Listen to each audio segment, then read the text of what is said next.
Commander Precons are a great way to get a playable deck right out of the box, but which ones are most worth buying today? I'm Mia, and I like watching the rain fall from outside. I'm BZ. I like getting most bang for my buck. We're the Nitpicking Nerds, sponsored by Card Kingdom. Using our link that we put in the description for Card Kingdom lets them know that we sent you, and honestly, that's one of the best ways you could possibly help the channel. So if you want to do that and buy singles, sealed product, getting free shipping on orders $50 or more, then I highly recommend it. We'd appreciate it, and we love you. Also sponsored by Dragon Shield, best sleeves in the multiverse. Good sleeves. If you use the code NERDS at checkout, you can save 5% of your entire order of EU or US. Just use the link, tell them we sent you. That saves money for you. We were talking about helping us out with Card Kingdom. You can do both, and then we're both benefited. We're also sponsored by Moxfield. There's going to be an ad somewhere in the video. You are incapable of guessing where that will be because we will bamboozle you in the most brutal way possible. And if you want to support the channel directly, as in basically taking money out of your pocket, putting it in our pocket, and getting something in return, you can go to Patreon, where we have awesome perks like new gameplay series that's with our content creator buddies, and also podcasts, and we can upgrade your deck even. So in this video, we're talking about Commander Precons that are most worth buying today. Like right now, as you're watching this video, there's been over 100 of them that have come out, and a lot of the older ones have gone up in price, but some of them have stayed the same. So we're going to go over like literally what is the best bang for your buck. If you want to buy a Precon right now, what are your best options? There have been so many good ones lately, especially in a reasonable price point. And some of them are pretty strong as the years go on. They just keep getting stronger and stronger and can keep up with like a typical meta at a LGS. So the first one that we want to promote is Coven Counters. The face commander is Lenore, Autumn Sovereign, 2 white green for a 0/4. At the beginning of combat on your turn, put a +1/+1 counter on up to 1 target creature you control. Then if you control 3 or more creatures with different powers, draw a card. I like this because it gives you a little bit of power, it gives you some card draw, and it's just like pretty easy to come down because you have green to ramp, and it's only 4 mana. Yeah, the face commander is pretty important on these Precons. It lets you know what kind of game you're going to be in for. How easy is this commander to work? This commander doesn't really care about anything. It says have a couple creatures out, and then she just draws you cards every turn. So the price of this deck right now is $26 on Card Kingdom, and the total value of the cards in the deck is $61. So not a bad buy. You could take some of the cards out of this deck, sell them, or just put them in other decks, and you know you're getting a pretty good value from the $26 you put into this. As far as like the actual specs of the deck go, average mana value is 3.85, and the game plan is Human Kindred and also +1/+1 counters. Those are like kind of split in half, and Lenore's funny because she is a human and she puts counters on things, but she doesn't really care about either one. She doesn't say each human you control gets this or each creature with a counter gets this. She's very like generically good, which helps the deck function when it draws, you know, maybe the more of the counters half or maybe more of the humans half. I think you can go either way with this deck if you want to upgrade it. I think I really like that flexibility. Plus, humans are one of the most generically like strong types of creatures there are, so that really helps if you want to upgrade later. And +1/+1 counters just spiral out of control as quickly as you'd think. But there are some amazing cards in here. One of them is Mikaeus the Lunarch. That is mono white Mikaeus, and that puts a lot of counters on real quick. Yeah, Champion of Lambhold helps gives you evasion, and it gets bigger, and it even puts counters on itself. And then Angel of Glory's Rise, that's your slam dunk. If the game goes on long enough and your humans die or you get board wiped twice, you play Angel, and then all of your stuff from the entire game is now out in play right now. This is a very, very strong card. One of the most powerful human payoffs, actually, so I'm super happy about that. As far as worst cards that you could, once you buy this Precon, maybe swap out or just keep in mind that they're not very helpful. Dearly Departed, it like needs to be in your graveyard, but this deck can't really put it there. Bestial Menace doesn't care about humans or counters. And Moonsilver Key searches for artifacts, which this deck barely has any of, and we don't want to search for a land with it. So there's a few cards that are like on the fringe, like not very good, but none of them are complete blanks. They're just some of the worst cards in the deck. But I think that floor is not too bad for $26. I think it could play pretty well. The most valuable card in here is Herald of War at $4.50. Not the most valuable card, but obviously since you're getting at $26, that's a good like 15% of the budget right there. Not bad. There's a lot of like $1 and $2 cards in this deck. Yeah, but the reasons that we like this is there's multiple ways to push through damage, whether that's a ton of humans or just 1/1 counters. It has 3 board wipes, so if you can't play creatures as fast as your opponents, you can recover a little and buy yourself some time.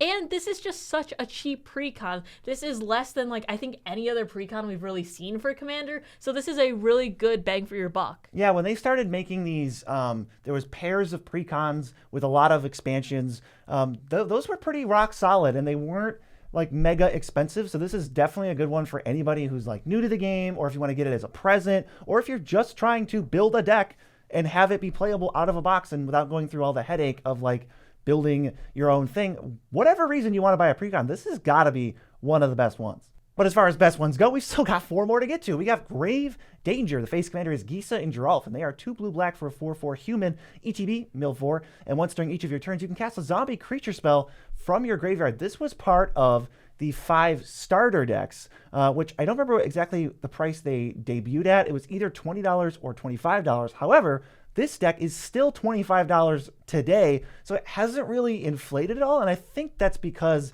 when they made it, they didn't stack it full of all this value. There weren't any brand new cards in it. It was just designed to get people as an on-ramp to Commander. There was plenty of intro events that were learn how to play. Here's the deck as part of the entry fee. I think Giza and Geralf is just a really iconic duo, especially when you talk about zombies. And zombies themselves are just powerful in general because you're just going to fill that deck with zombies and you're going to accidentally get a combo or something, and it's really easy to win with them. They're a very strong type of creature. The total value of cards in this precon is a little bit lower. It's $47. Like I said, the band of how expensive things are, it's very flat. There's no bang-in reprints in this one, but it's because they just focused all their energy on building a cohesive, playable deck that can win games and attack and remove things for the newer players, and I think it totally works no matter how much experience you have. The average mana value is 3.73, so it's a little bit clunkier, but I think it's still below the danger zone of 4.0. And the game plan's pretty simple. It's just zombie kindred. This deck has 26 zombies in it, and I wanted to note that is more zombies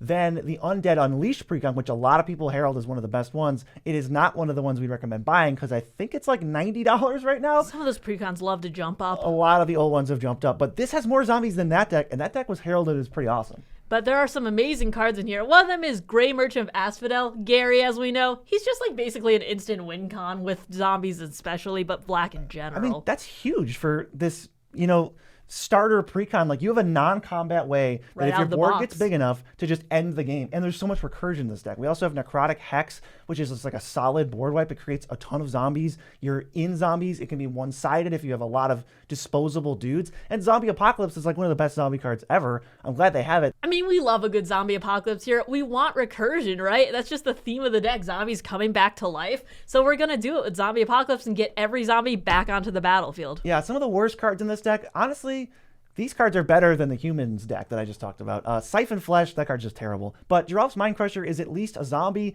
and Champion of the Parish is at least a cheap zombie. You can recast it on turns where you have nothing better to do with Gisa and Geralf. They're just not cards I would put in, the $100 upgraded version. The most valuable card in the entire deck is Curse of Disturbance at $2. So don't expect to buy this deck and flip one of the cards for, a profit or something, because that's pretty much all you get. Everything is very narrow in price, but we love this deck because it's super resilient with lots of recursion and for such a cheap price.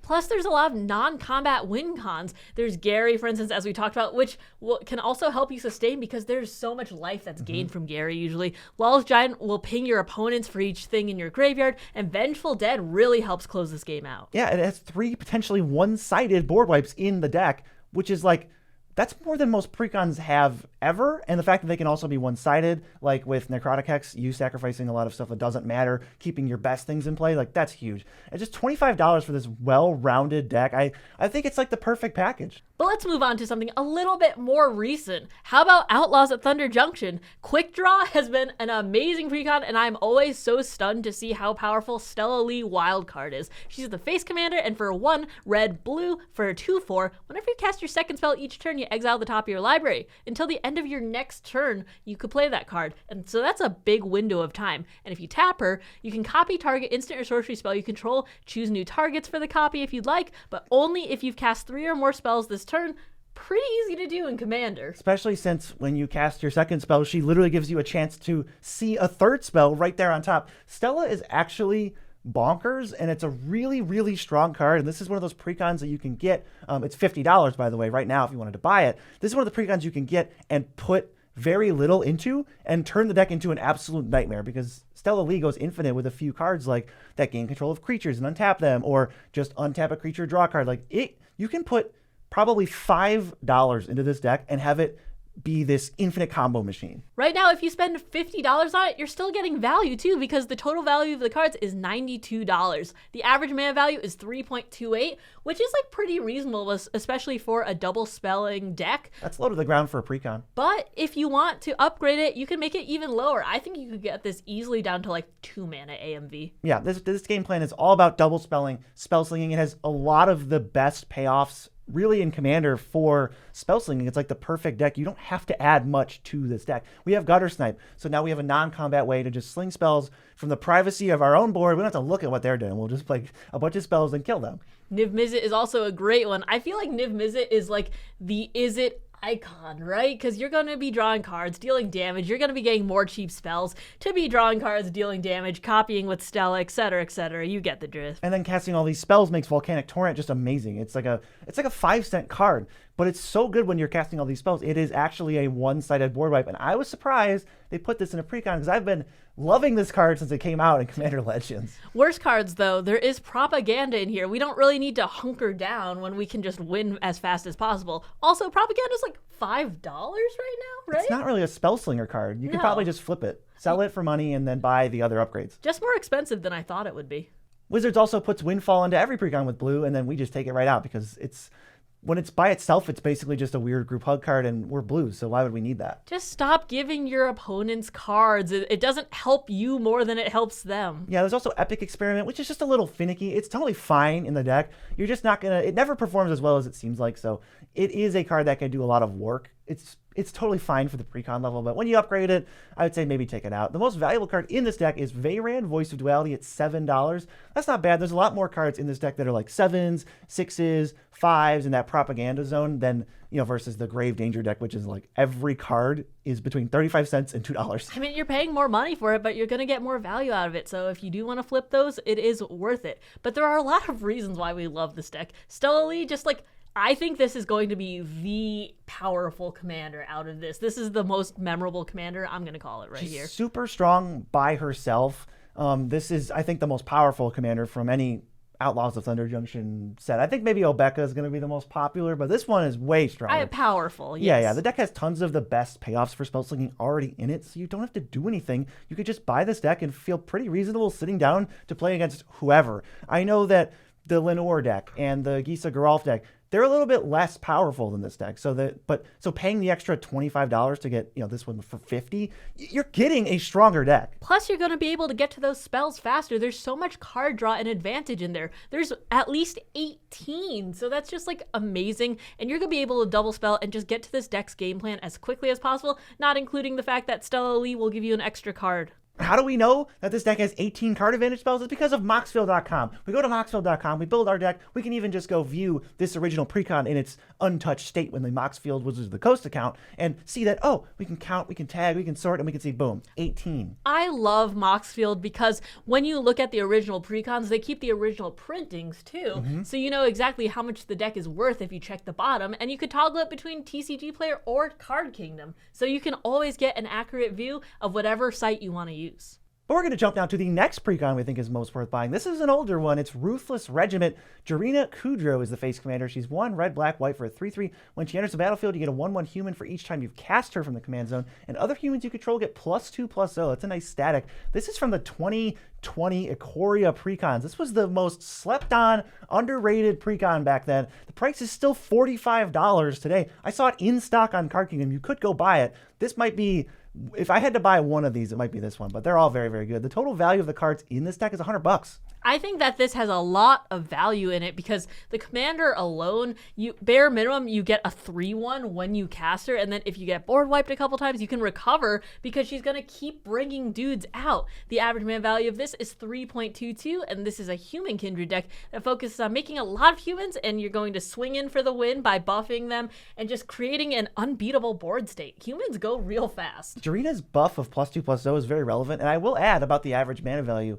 Up until this point, 2020, when this deck was released, this was the lowest ever recorded average mana value of a Precon. Wow. Yeah. Really? Not that I've been looking at Precons. There's certainly no big projects involving Precons coming, but I just have a lot of information in my head for no reason. I mean, I'm not that surprised, though. You look at the old ones, you look at like the old Atraxa and Kalia ones, and you're like, why is this 4.5 or 6.5? They all had 40 lands, and this one was out here like under what we usually build on average, like slinging out 2-drops. It was super sweet. Some of the best cards in this deck: Species Specialist, drawing cards whenever humans, or something else if that's better to choose, die. Flawless Maneuver, maybe you've heard of it, one of the best board wipe protections in the format. Shared Animosity is also great in here because you're going to be swinging, you're going to be getting extra buffs for each creature that shares a type, and they're all going to be humans. So if you have your commander out, that's +2/+0 plus however many humans you're swinging. That's going to be so much damage. Yeah, some of these decks, some of the Precons that they made in the past, they are good at making lots of creatures, but they're not good at capitalizing. On our commander, we have +2/+0, and now we have overruns in the deck that are just like, once I go wide enough, you are all dead. It doesn't even matter. But onto the worst cards, Kelsey the Plague. I feel like this is just its own deck. Just because he's a human doesn't mean he goes in the deck. There's also Magus of the Wheel. I don't want to give my opponents cards, and I also don't want to pay for it. Stop making me do that. Sylvar, Devourer of the Free, a little expensive. You could go an Aristocrats route. It's kind of also another deck, but you can keep it in. It's not going to be a problem. The most valuable card in the whole deck, Species Specialist, is actually $18. So if you wanted to go spend $45 on this Precon, and then you could flip one card for somewhere around 18 or maybe a little less, then you get a third of your money back. That's a spicy card. It's really good in this deck, though. So whether you keep it or you sell it, I think that is a big reason alone to pick this up. But there's a lot of other reasons, too. This is just a synergistic deck overall. There's so many human payoffs, whether it's death triggers or swinging and buffs and stuff. And there's a lot of humans, but a lot of them don't feel like filler, if you know what I mean. Yeah, it's got more card draw than you might think for, a Mardu deck that's like 4 years old. It's got some bad ones like Ambitions Cost, but it's got some good ones like Painful Truths.